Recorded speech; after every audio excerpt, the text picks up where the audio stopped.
Brought to you by Ageless Diagnostics. Ageless Diagnostics. मैं एक गुत्थी आप दोनों से समझना चाहता हूं। अन्य की बड़ी महत्वपूर्ण भूमिका रहती है राजस्थान के चुनाव में। जब तब कांग्रेस सत्ता में आती है तो खास तौर पर भारतीय जनता पार्टी जब 2 दफ़ा आई वसुंधरा के नेतृत्व में, तब उन्हें ज़रूरत नहीं पड़ी। ये अन्य महत्वपूर्ण भूमिका निभाएंगे, बार बार कहा जा रहा है। इस अन्य में कौन कौन आते हैं?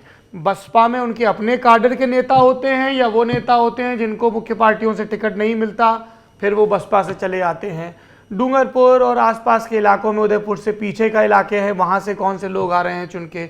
हनुमान बेनीवाल का बड़ा दखल रहा था पिछली बार के चुनाव में, उनका क्या है? जरा ये अन्य के बारे में बताइए। आनंद चौधरी जी, आप देखिए सर, राजस्थान में जो अन्य और छोटी पार्टियों का जो हमेशा रहता है, दबदबा रहता है, वो हमेशा 20 से लेकर औसतन 30 सीटों तक जाता रहता है। 20 से 30 सीटें ये छोटी पार्टियां और अन्य निर्दलीय जीतते रहते हैं। और इनका वोट शेयर हम माने तो 15% के आसपास हमेशा रहता है। जो पिछले कुछ चुनावों में जो बसपा है वो 4% तक वोट ले गई। हनुमान बेनीवाल की पार्टी भी 2% से ज्यादा वोट ले गई, जो एकदम नई थी। तो राजस्थान में अन्य को नजरअंदाज नहीं किया जा सकता। और ऐसी जब स्थितियां बनती हैं, जब किसी भी पार्टी के पक्ष में माहौल नहीं होता, जैसे अभी है, अभी जैसे एंटी इनकम्बेंसी सरकार के खिलाफ नहीं है लेकिन विधायकों का विरोध है, जब ऐसी स्थितियां होती हैं तो निर्दलीय और अन्य बहुत बड़ी तादाद में जीत के आते हैं।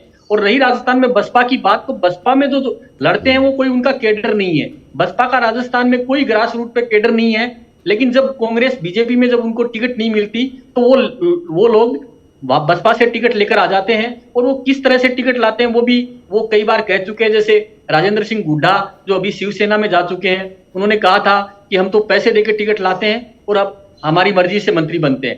तो बसपा का तो ये एक तरीका है। और बसपा से आप देखेंगे कि जो भरतपुर, अलवर और एक शेखावाटी का एक पूरा इलाका जो बसपा में काफी वोट देता है। बसपा हमेशा आप जीते 6 हैं, लेकिन बसपा ने जो सीटें प्रभावित की हैं वो 30 से ज्यादा सीटें हैं, क्योंकि उनके कई लोग 12 लोग करीब सेकंड नंबर पे रहे और बाकी जो करीब 20 से 22 लोग उनके 3rd 4th पोजीशन तक गए। तो वो सीटें काफी प्रभावित करते हैं। इसी तरह से आपका जो माकपा है, माकपा की 4 या 5 सीटों पे दखल रहती है, वो 1 या 2 या 3 सीटें तक जीत कर आते हैं हमेशा। हनुमान बेनीवाल की पार्टी अब आ गई है तो इनका भी एक इलाके में जो पूरे एक जातिगत वोट बैंक है उसमें उनकी दखल है। तो राजस्थान में तीसरे मोर्चे को कभी भी नजरअंदाज नहीं किया जा सकता। और जो सर्वे अभी तक आए हैं उन्होंने तीसरे मोर्चे की अहमियत को कम ही आंका है। जी सर, बताइए अविनाश जी, इसमें क्या जोड़ेंगे? है अब आप आरएलपी देखिए, बहुत कमाल की केस स्टडी चलने वाली चीज है। कितनी सीटों पर क्या करेंगी? पिछली बार आरएलपी पिछले चुनाव से ठीक पहले ये पार्टी फॉर्म हुई थी। 29 तारीख को इनके एनिवर्सरी है अभी। 58 सीटों पे चुनाव लड़े, 3 जीते, 2 पे नंबर 2 थे और बाकी सीटों में 16 जगहों पे तीसरे नंबर पर थे। पर 23 ऐसी सीटें थी सौरभ जिसपे इन्होंने कांग्रेस और बीजेपी का खेल बिगाड़ा। 17 जगह भारतीय जनता पार्टी और विक्ट्री के बीच में आरएलपी खड़ी हुई, वहीं 6 जगह कांग्रेस और विक्ट्री के बीच में आरएलपी आई।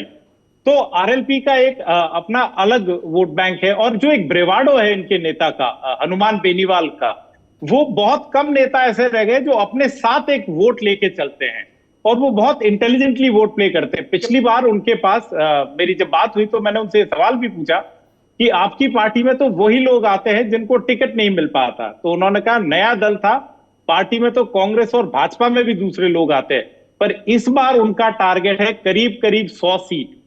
और इतनी कमाल की हमारी 3rd स्पेस अभी ओपन है कि राजस्थान में पॉसिबल है कि हनुमान और रावण एक मंच पे आके चुनाव लड़े। वो चंद्रशेखर आजाद, जिनको रावण के उपनाम से भी जाना जाता है, वो और हनुमान कल साथ आ गए। और इनकी अपने छोटे एरियाज में बहुत पकड़ है।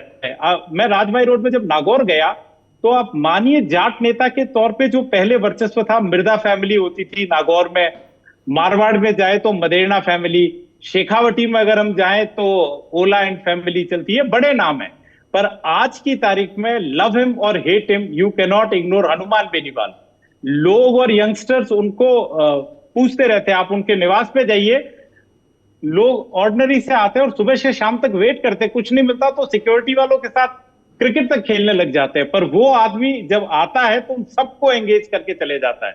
मैंने एक उदाहरण देखा कि अपने क्षेत्र के एक नेता को कोविड से थोड़ा पहले वो आए, सचिवालय में सिर्फ नॉक किया और एक बड़े अधिकारी के कमरे में घुसे, कोई कुछ नहीं, सबको कहा 2 मिनट के लिए अधिकारी जी को ले जाऊंगा, और एक प्रिंसिपल सेक्रेटरी को अलग ले गए और अपने गांव के कार्यकर्ता की सिफारिश की और वापस बाहर आ गए। ऐसे बहुत कम नेता रह गए हैं जो आज की तारीख में ये कर पाए। किरोड़ी लाल ये काफी हद तक करते हैं। तो ये एक फैक्टर है जिसको इस बार निगेट नहीं किया जा सकता। और वो मारवाड़ की जो उनकी रेगुलर पॉलिटिक्स है, मारवाड़ और गंगानगर, उससे इतर इस बार हनुमान बेनीवाल को आप शेखावटी और मेवाड़ में भी देखेंगे। तो हनुमान एक क्रिटिकल रोल प्ले कर सकते हैं विक्ट्री और डिफीट में। ट्राइबल एरिया में क्या स्थिति है?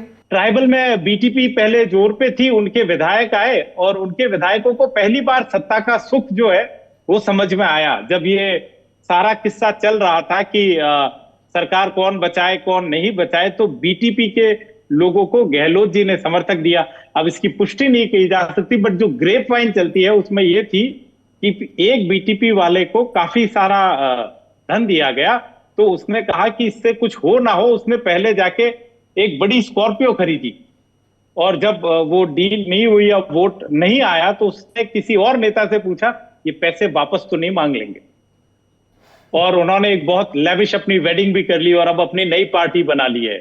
तो बीटीपी भी अब बीएपी हो गई है, पर उनका उस जिले की 8 से 10 सीटों पर बहुत बड़ा प्रभाव है।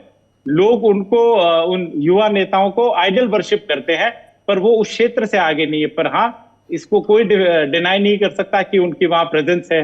इसी तरह अगर आप भरतपुर और इस इलाकों में जाएं तो जो गुर्जर वोट है वो बिल्कुल ओपनली बोलता है कि अब हम कांग्रेस को वोट नहीं देंगे, हमारे नेता को पीछे कर दिया। तो ये जो छोटे छोटे एरियाज में चल रहे हैं, इनकी अपनी एक वजूद है। और अब तो और हो गया कि कास्ट लाइन पे इतने डिवीजन हो गए कि हर जाति ने अपनी एक बड़ी महासभा और कर ली है, तो उनमें से भी कई लोग छिटक के इनकी तरफ जाएंगे। तो आप भी एक इसमें फैक्टर आ गया जो आएंगे। अब कल ही उन्होंने एक 20 लोगों की लिस्ट जारी करी है। ये जीतेंगे नहीं, पर ये अगर छोटे पॉकेट्स में वोट ले गए तो ये कांग्रेस को काफी या बीजेपी को कुछ पॉकेट्स में नुकसान पहुंचाएंगे।